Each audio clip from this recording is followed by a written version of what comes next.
I turned 31 yesterday, and I can honestly say that 30 was the most transformative year of my entire life. Between coming back to God, throwing my first live speaking event, and just getting rid of the need to be pharisaical with my health and fitness, I can't even recognize the person that I was last year at this time. And honestly, when I look back at that guy, like, I kind of cringe. But if you're doing things right and you are growing at the rate that you should be, that is how it should be. You should look back to your past and cringe about it. But it's all an integral part of your journey. And I want to get into what I've learned in the year of 30 to 31. And just a quick little curveball for you guys. I woke up yesterday morning puking on my birthday at like 1 or 2 a.m., something like that. Not because I was drinking. I gave up drinking a few years ago, but it was actually because I ate a bunch of goy slop at my church. I was at Bible study on Wednesday night, and it was the graduation for the Sunday school, and they were having a big event and like a dinner there. And as I was walking into Bible study, they were saying, hey, there's a bunch of extra pizza if you guys want to go and eat it. So I ended up cracking 3 slices of pizza, a couple of plain, couple of like sausage and pepper. I also was surprised to see a guy had brought a cake to the Bible study. So right in like the 10 minutes leading up to Bible study, I crushed 3 slices of pizza, a piece of cake, a couple of cookies that this one lady brought. And I am all about my cookies, but these were not the holistic,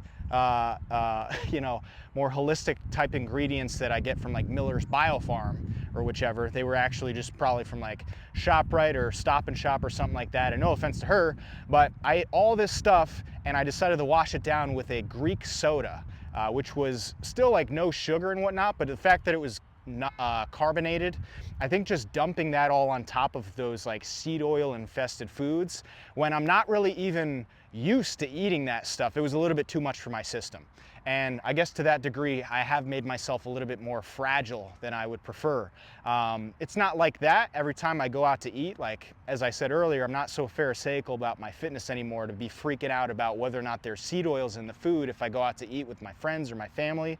But with that said, I can still take my own advice as far as how to eat these foods if I am going to, and knowing that, stuff like carbonated beverages, even if it was club soda or sparkling mineral water like Mountain Valley or Gerolsteiner, that would still neutralize my stomach acid and give me indigestion and all sorts of other digestive issues and bloating and pain. Even though it was a soda, it had 0 sugar. And those other foods, if I had eaten them in a little bit more of a relaxed fashion and not tried to just like stuff my gullet down, I probably wouldn't have been blowing chunks at 2 a.m. the next morning. So yeah, I went to bed not feeling so great, woke up, threw up a few times, and it was weird. This time that I threw up, this is kind of funny that this is the way the video is starting off, but I promise I'm gonna get to the meat of this in a second. But this time that I was throwing up, like, the last time that I threw up, just picture this, was like 4 years ago. Like 4 years ago, I got food poisoning because my buddy cooked me a burger. It was undercooked and I didn't want to reheat or whatever, shame on me. But anyway, at that time, I could not help but think about all the problems that were going on in my life, like how much I hated my life. I often used to say, like, there's not a time that you hate your life more than when you're blowing chunks and you're like, hugging the toilet seat or just fighting for your life on the cold bathroom floor, which I was a couple of nights ago. And this time it was a little bit different. Seriously, like I in the moment was like, yeah, this kind of sucks that I'm throwing up, but I wasn't so doom and gloom. Like, I was just kind of like, man, I can't wait to stop throwing up. But I wasn't really thinking about how horrible my life was or anything. And I guess that's just a testament to how much growth I've made over the last 4 years. Like 4 years ago, I was definitely a very stressed guy, still eating terrible food, but like also living a stressful lifestyle.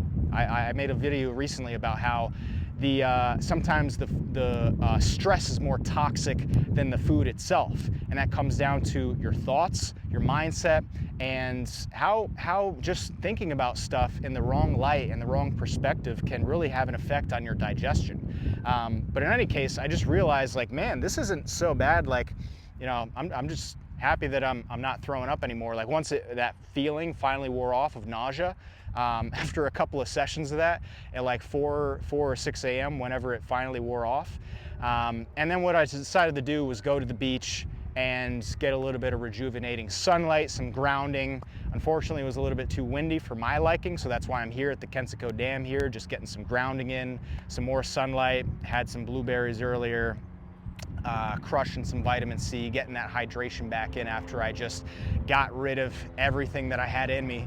But yeah, so let's go into what happened over the last year. Like this time last year, it might be kind of tough to tell because I'm, from many people's standards, a devout Orthodox Christian. I think of myself very low on the totem pole in terms of like churchgoers at the moment, but God wasn't even on my radar at that point. Like I definitely was in agreement that there was a higher power, that there was something bigger than me, and this didn't happen just by accident and whatnot. But when it came to the question, like, hey, what are the actual beliefs? I knew better than the church. Like, you know, I have my own beliefs is something that I would constantly say. And I think that's something that a lot of people have said themselves in the past. And I want to tell you about the defining moment that actually made me take another look at church and look into this whole spirituality thing that I had really been just kind of tamping down and pushing on the back burner for so many years.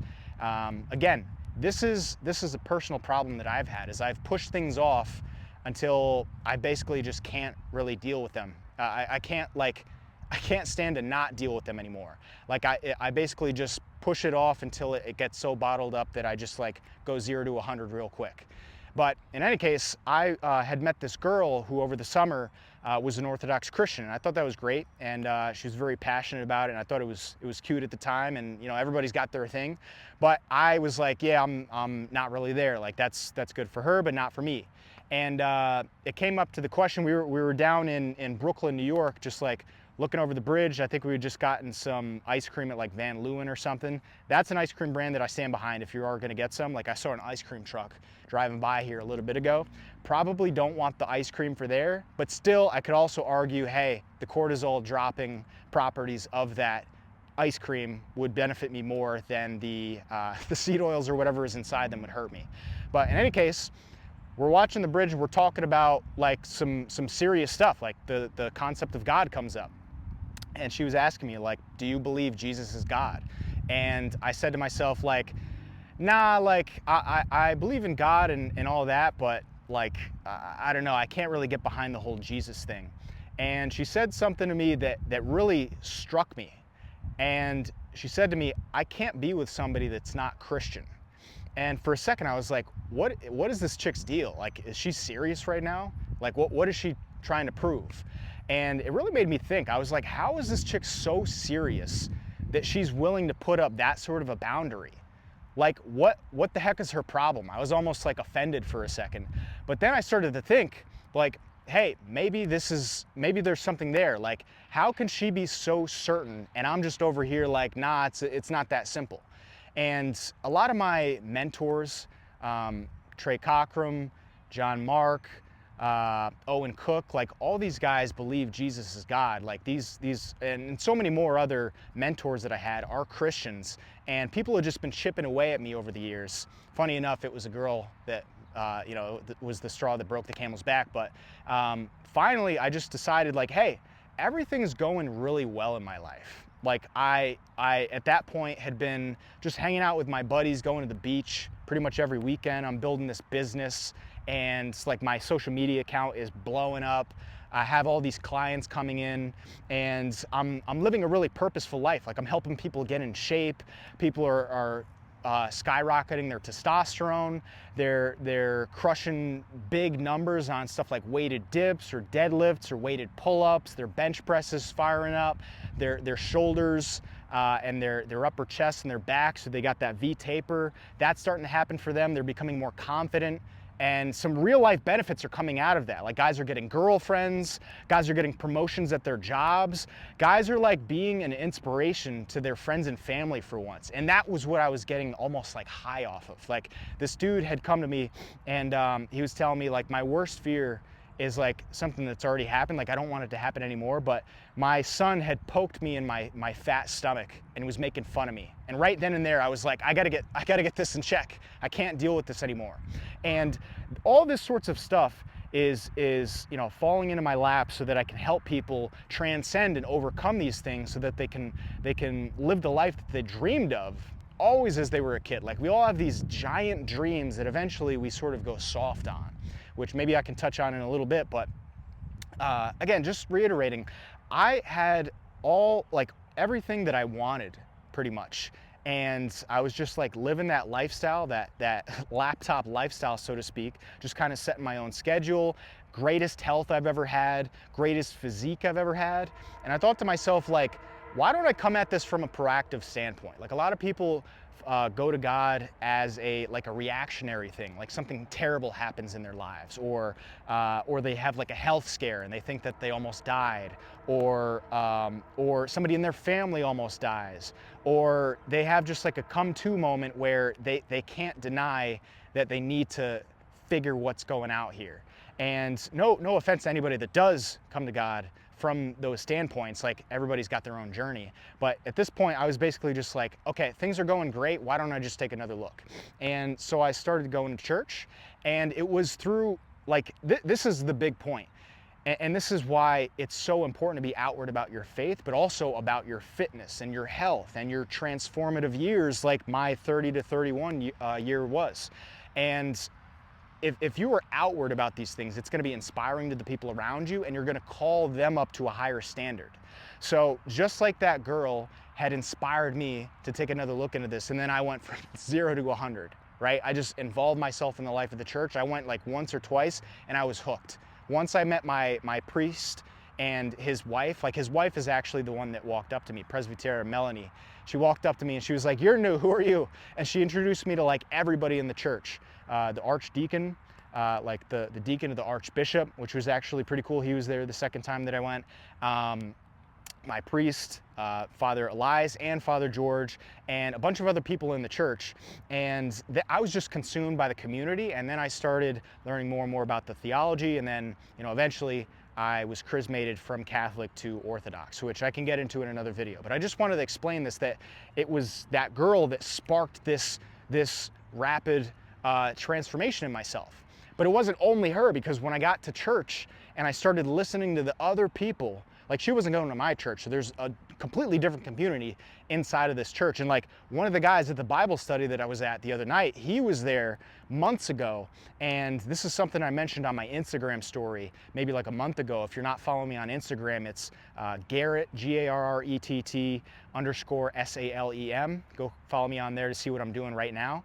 But again, he was talking about some interesting stuff in a Bible study one time that really sparked some like fire in me. It got me like riled up. I was like, dang, that is awesome. Damn. Right? And anyway, the guy basically was talking about his kids who are older now. And he was saying, when my son was maybe like, I don't know, like 14, 15, maybe 16 or 17, he got an opportunity to play in a travel soccer team. And I'm not a soccer guy, but anyway, travel sports are the real deal. If you're not really good at a sport, you probably shouldn't do travel because it costs a lot of extra money. But anyway, the deal with this travel sports team was that he would get a lot of looks by colleges that were scouting him to see if he would, potentially get a scholarship to play or something. And I think it was soccer, maybe it was football. I don't know if people get soccer scholarships like that. But anyway, when he heard when the practices would be, he turned it down. So again, his son could have an opportunity to play on this team where he'd potentially get a scholarship at a college and win a lot of money so that he could save money on his college tuition and all these different bonuses that not everybody who enters that school gets to enjoy. And he found out from whoever this person was that was letting him be on the team that the practices would be on Sunday mornings, right smack in the middle of the Divine Liturgy. And when I heard that, I was like, man, that's kind of like stinks that he would have to miss liturgy and whatnot. But the guy went on to say that right then and there, he just declined. He was like, we're not doing that. We'd have to miss the liturgy. And I thought to myself, that is so inspiring.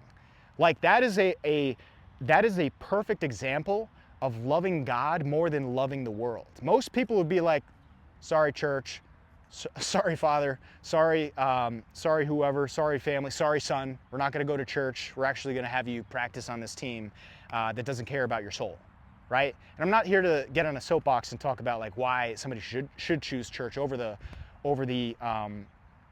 soccer team and that great opportunity. But I bring this up because him telling that story in Bible study in a public setting, similar to this girl putting up that boundary about who she's willing to date, like that sparked something in me. And I was like, this is amazing to witness other people being devoted to their faith in such a radical way. And maybe to the average person, this doesn't sound so serious, but like when you are actively starting to look into the church and think about God and your salvation and all these different things that are constantly on our mind in the background, whether we will admit it or not, right? You're going to bed at night, you've had a long day, maybe you can't sleep at night. Like these are the sorts of things that are popping up in your mind. So I just wanted to mention how like that was something that sparked this crazy transformation that I went through over the next year, which once I started going to church, everything changed. Everything changed. It was seriously like a lens had been lifted from my eyes. Or rather, I saw life through a different lens, where I looked back on the stuff that I had been posting prior to that, and I started to cringe. I felt like a fraud. And I don't know if I've talked about this on YouTube videos, but I've definitely mentioned it in like captions in my Instagram. But I realized at that moment that I had been glorifying things that I didn't personally resonate with. Like when you get into this content creation game, it can be really common to hear this advice of just copy what works. Like other people are already posting stuff in a similar niche to you, and you should just look at what those people are posting, and you should just post more of it with your own spin on it, right? And what I found is a lot of people who are in this personal development game, they get hooked on like the Andrew Tate type stuff, or like the Dan Bilzerian type stuff, and you know, all these different, like, you know, have a ton of women, have a ton of money, and you're just better than everybody else, like kind of like harsh and like yappy and like talking smack. And a part of me likes that. Like every guy's got a dark side, so to speak, but I was like leaning into that way more than my actual personality should have. And it was a moment of clarity where I was probably just like out in my backyard in the sunlight, like thinking about stuff. In like September and October last year, I was going through all sorts of turmoil up top because of these like perspective shifting moments that I was having. And I just realized like I've been pushing this cereal box Andrew Tate lifestyle. Like, yeah, I love being on the beach and on the boat, on the lake, you know, with my shirt off, like posting pictures and videos and stuff, and just kind of like delving into pride and just kind of like it's fun. It's like the status game, right? But I forgot that the whole reason that I wanted to post any of this stuff in general was so that I could inspire other people to listen to like to the tips that I had to give about health and fitness. Like that's why I started posting at all. Like I don't actually love posting content. I know a lot of people, I feel like a lot of people have this same take, but you don't hear a lot of creators talk about it. I would rather not have to post my life all over social media. And I could do it a different way in which I'm not like getting so personal about stuff, but I found that if people don't know me at my core and they don't like have tangible little stories and like little bits of information that make me a person who has some level of depth, it's a little bit tougher to listen to my you know, tips that I have to give on health and fitness, right? So that's why I showcase some of this stuff, but I don't want to actually post about any of this stuff. And I realize that what I'm doing is like I'm just falling susceptible to pride. Like there's a Orthodox priest that talks about this that I've been following over the last year. His name is Paul Trubenbach, I believe. He says we're prone to pride. I don't know where he got that from, but it's so true. In so many different areas of life, like we can get caught up in the game of like pride, self-centeredness, vanity, and like what am I doing? I'm a health and fitness coach, right? That's kind of why I exist, is to help people like get into a better physique, right? Now, just because I'm like selling people what they want, I try to definitely give them what they need at the end of the day. But I found last year that I was definitely not giving them what they needed. Like I was glorifying, hey, be the most shredded guy in the room. Like make other guys make other girls like boyfriends uncomfortable, like all this different toxic stuff, so to speak. And maybe those are terrible examples. I'm definitely not that guy anymore. I never was that guy, but I definitely like found myself posting about this different stuff, and I had this come to moment where I was like, I can't do this anymore. I can't in good conscience continue to set guys up or like lead guys down this path, because a lot of guys do look up to me. Like I don't have a massive following at this point. Like I think I have like 88,000 followers at the time of this video. Back then I think I had just hit 50K or something like that. There's people with like millions of followers and whatnot, but still people do look up to me and they do listen to me, so to speak. So in hearing me speak and seeing what I post on social media, I am sending inputs into their mind, and whatever I'm sending to their mind is going to manifest itself in their life in some way, shape, and form. And obviously if they are filtering that sort of stuff out, maybe they'll unfollow me and whatnot, but some guys might just be doing what I did in terms of like copying what works, copying what the guys who came before them were doing. And I didn't want to continue the cycle like that. So that was another massive shift that I had, is I just started to focus on what actually mattered, which is loving God and loving each other. Number one, I'm not loving God if I'm being vanity focused and so self-centered and like, hey, look at me. Like that was what my whole Instagram was about. If you looked at the grid on my Instagram, it was just like a bunch of shirtless pictures of me in different like angles and different scenarios.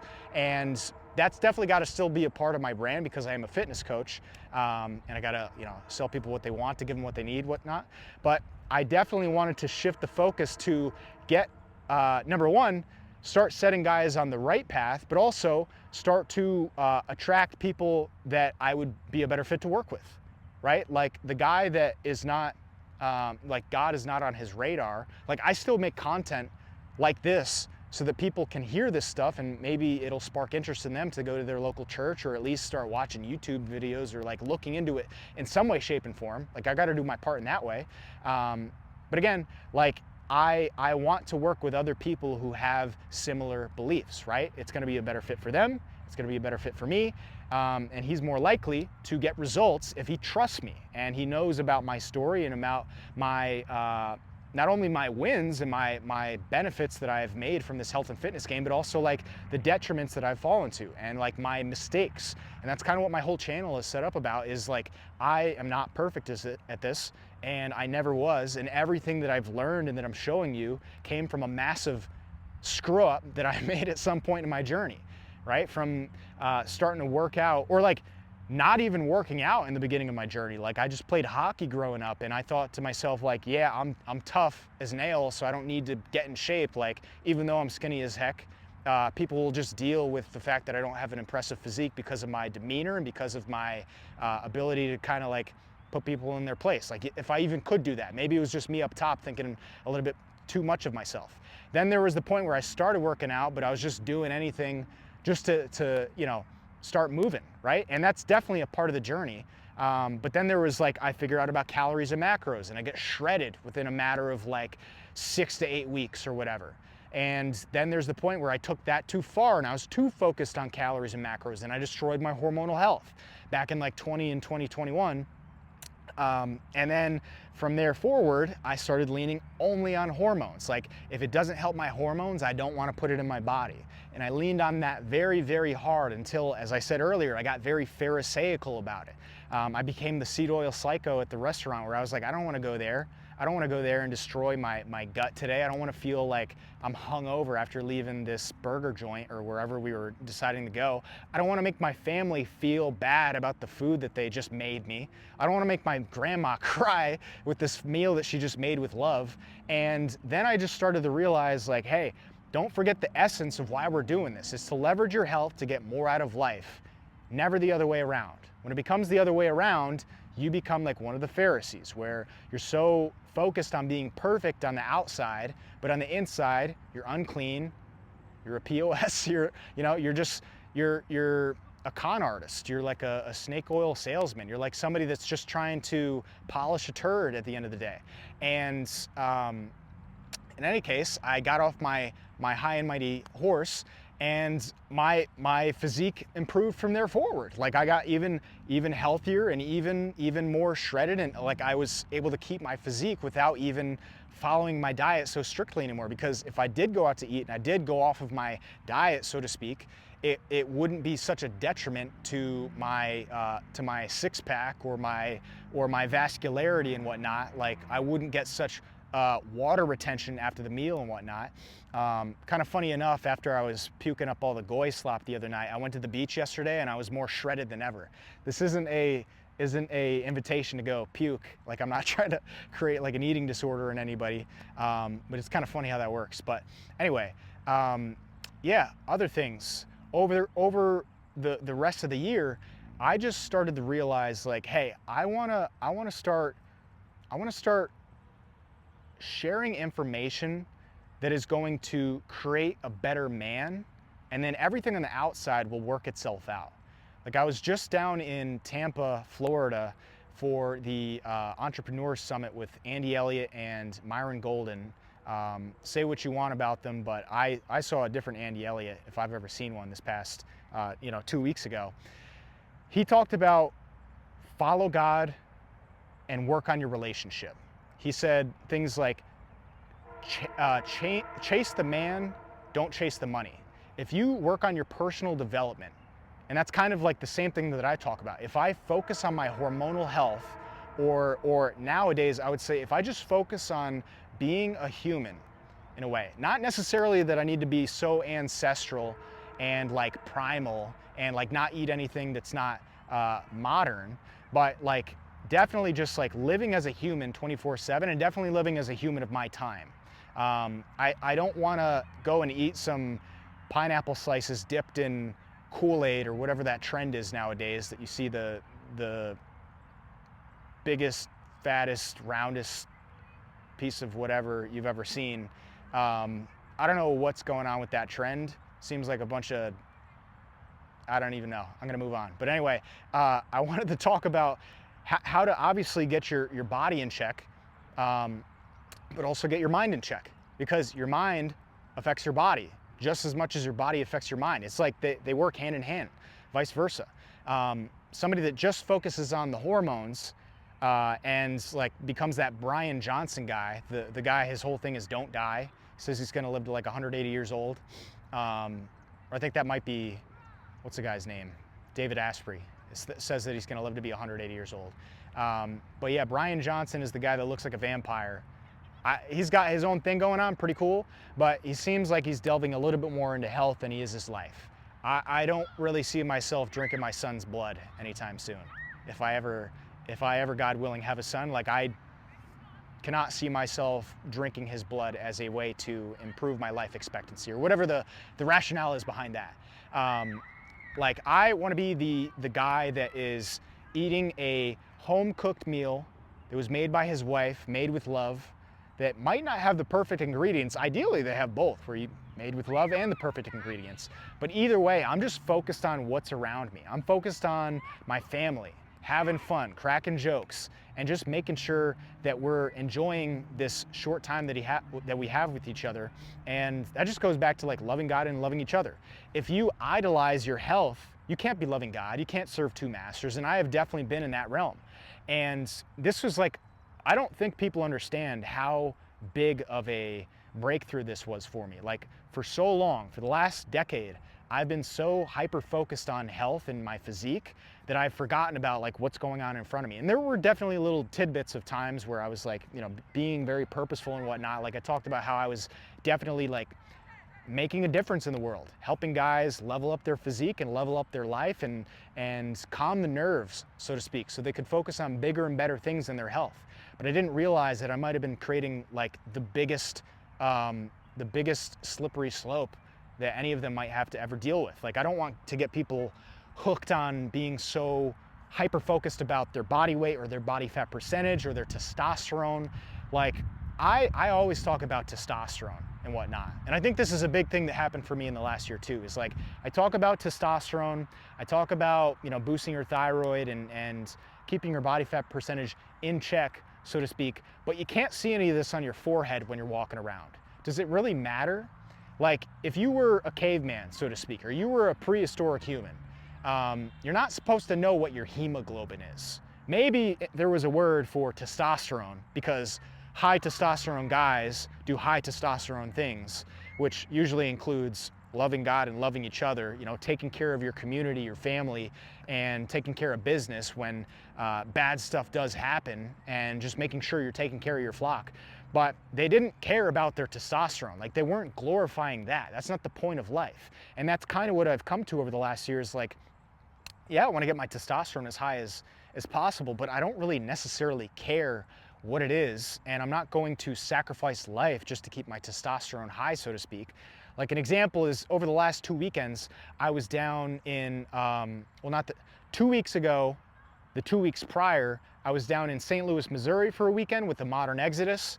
Go check out modex_project on Instagram if you haven't already. It's a online men's group that I'm in, which is supposed to be an in-person group, which is the whole point of it, but we are online for the most part because that's how these things start out. But the in-person retreats is what this is supposed to be so that it makes it real. And one of our I think the second ever retreat was down in St. Louis, Missouri at Andy Frisella's First Form headquarters. Ian Wendt, the founder, along with Clyde Bosch. Ian Wendt is a First Form athlete, and he allowed us to go down there and enjoy an awesome weekend. They pulled out all the stops for us. That was like one of my favorite weekends of my entire life, not even gonna lie. This weekend, I slept like 4 hours a night. Literally like every single night, 3 to 5 hours a night. Just because I didn't want to go to sleep. I was having so much fun, and just like we're up talking, like me, Clyde, Scott, just like every single night talking about life and different things about the trip and like where the future of the group was going, where the future of our lives were going, talking about God, like all sorts of different stuff. And I couldn't go to sleep, but we had to wake up and go do what we were gonna do in the morning, right? Same deal. The next weekend, I'm down in Tampa, Florida at the Andy Elliott event, and with Myron Golden. My client, Austin Laudette, is the one that invited me down there. I'm like chilling, talking with him and Sean, and you know, just, I didn't want to go to sleep. But every day we woke up at like 5 a.m. or whatever, because it's go time. We got to go to the event, or we're going, you know, to church on Sunday morning, like I did, and then we did a beach day on Sunday. Like the whole weekend, I was just go, go, go, go, go. Not sleeping is not so good for your health, right? There was plenty of times where I was like, I kind of feel like I want to go to sleep, but I didn't want to miss out on what was in front of me, because that's not at my house in New York. Like when I go back to New York, like what am I going to do? Like I'm going to sleep more when I get back to New York. And that's what I did in the days afterwards. Like I can sleep tomorrow is something that people say all the time. If I was trying to live like this 24/7, that's a completely different story. I'm not advocating for that. But at the end of the day, you want to choose your battles, just like with the, you know, with the food, and like honestly, just like talking about this stuff too. Like you should want to inspire your friends, your family, about everything that you learn about health and fitness. Like that's why I'm sharing this stuff with you, is so that you can share it with the people around you who are probably going to ask you what the heck you're doing once they see that your physique is improving and your energy is going up and you seem like a different person because of your presence, right? The same thing can be said with God. Like I have a completely different demeanor than I did last year. I probably talk differently. I am afraid to look at videos of myself speaking at that point last year because of the shifts that I've made in the last year. But if I were to be talking about this with a friend or a family member, like I want to come correct. I want to be able to talk to these people about like, hey, what's in it for them? That's what everybody's thinking at the end of the day anyway. That's kind of why I'm making this video. It's like, what's in it for you? I'm not just talking on camera to like talk for my own enjoyment, though this is like fun to talk about because it's the stuff that gets me fired up. Like I'm talking with my hands and stuff. But like in speaking about this stuff, I need to make sure that like if I'm faced with a conversation where somebody is like talking about how oatmeal is healthy, or chicken, rice, and veggies is healthy, or like the reason that I got food poisoning 4 years ago is because I had a undercooked burger that was probably inorganic meat, and I was honestly asking for it. I ate the uncooked burger, but the next day, the only thing that I ate right before I blew chunks was I had a smoothie at this place called Smoothie King, which seems like a very healthy place because they put protein powder in their shakes and whatnot, but that's still a bunch of garbage and artificial muck that your body is not really going to agree with. There's definitely worse things to eat, but like I should be able to talk about this stuff with the average person and know like, hey, can they receive it? Like, funny enough, I was watching a Paul Trubenbach, that Orthodox priest, I was watching a Paul Trubenbach video the other day, and he was talking about, hey, when should you speak up? And I think this definitely relates to health as well. When should you speak up about your faith and about your journey with God, with Christ, with the Orthodox lifestyle? And he was saying definitely wait like 5 years before you speak about it, and I think there's definitely a lot of merit to that. That's why I haven't made a ton of content about orthodoxy in general, but another thing that he was saying is like, there's 3 questions that you need to answer for yourself in order for you to know that it's probably okay for you to enter a conversation where you speak up or like tell somebody, hey, that's wrong, or this is how I would think about it, or whatever. Number 1, is this coming from a place of love?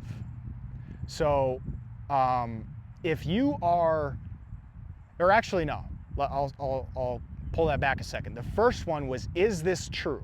So is what I am about to tell this person true? Is it factually accurate? Is it something that I have experienced in my life? Is it something that I've heard, confirmed by other sources in the past? Is there something to benefit from this information that I'm gonna give? Is this true? That's number 1. You can 100% apply that to health and whatnot, especially when you learn about the animal-based diet, when you learn about Peat, you know, guys like Christopher Walker, guys like Lucas Owen with Boost Your Biology, Ergogenic Health on Instagram. These are some of my health mentors that really laid the groundwork for me to decipher what anabolic priming really is. And this whole like metaphysical side of it, where your mind affects your body, that's like a whole other layer that I've added on top of the stuff that I learned from these guys. But he says, number 1, is it true? Number 2, is this coming from a place of love? Are you telling this advice just because you want to feel right? Just because you want to sound smart? Just because you want them to look at you in a better light? Because you want some status points, or you want to shoot somebody else down and make somebody else look bad? You didn't like this person, so you just talked smack about them, whatever it is. Is this coming from a place of love, or is it coming from a place of self-centeredness? Really think about that. And you can have the right advice and be telling it from the wrong perspective. So I think that was really insightful. The third thing he said was, can they bear it? So are they going to be able to receive this advice? And this is the biggest challenge with all of this stuff. I definitely don't think that you should hold back anabolic priming from anybody in close proximity to you, like people that you love and care about. Not that you shouldn't want to, you know, shout it from the rooftops and stuff, like I definitely do, but I can't just walk up to people at the ice cream shop and be like, you're killing your test, you're killing your hormones, because I'll just look like a jerk. And I'll just kind of, at the end of the day, ruin people's days for no reason. Like, are they gonna change? Are they actively looking for information? It's something that like you experience when you get into this personal development game one way or another. And in my experience, I was so excited about all this personal development stuff. Like when I got into my insurance agency and I started reading audiobooks instead of listening to music, I read like 30 books in a year in my car. I turned my car into a online university. It was amazing. I learned so much. I made so many breakthroughs. I had just like destroyed so many limiting beliefs. I cut out so many like toxic and just, for lack of a better explanation, stupid thoughts that I had had. And I really just wanted to take all this information that I had accrued and bring it to my friends and family who I was seeing on a day-to-day basis. And the crazy part is, when I brought it to them, they just didn't care. They just didn't care at all. That's one thing that you'll find when you're into this like self-improvement game. If you try to share this stuff with people who aren't excited to change and aren't looking for advice, they just don't care. They're not going to hear it. They don't have the ears to hear. You're trying to, you know, put a seed on a piece of rock, like barren land that has no it's not fertile, it can't grow. And that's one of the toughest things, is deciphering, hey, who can learn, who's gonna have like a barrier between you know, the advice and them, like who's gonna actually benefit from this and actually be able to put it into effect, or even want to hear it. Are they gonna hear my advice and be like, oh, Garrett's at it again? You know, he's just trying to get one over on me, trying to sound big and high and mighty. So with that said, just because you're trying to choose your battles doesn't mean you shouldn't be trying to win the war. So a lot of people could take what I just said prior to this and be like, oh, I shouldn't tell anybody anything at any point. Like I should just, you know, let it be and let God. And that's great advice. Like there is a time when you need to take that advice, but that's no excuse to go soft, because maybe God's will is you walking into their life. Like I heard this advice recently, not everybody's gonna walk into a church, but they might walk into you. And I think that was one of the biggest shifts that happened in my mind recently. That kind of encapsulates the whole video and what I experienced from that girl, and all this different stuff that I've learned and gathered over the year. And I'm still learning, I'm still trying to keep it together. I'm still trying to learn just as any of you guys are. And I don't know what's gonna happen in the next year, but I'm excited for sure. So I've been yapping a lot on this video. I'm gonna get to Whole Foods, grab a gut bucket. I need some more blueberries, very rejuvenating. And yeah, if you wanna book a call with me, talk about potentially working together, there's a link in the description, no pressure. Again, if you don't have the ears to hear, just take what you got from this video. Otherwise, follow me on Instagram, Garrett_Salem, and let me know what you guys thought about the video down below. If you liked it, subscribe. Otherwise, I'll see you guys in the next one. Peace.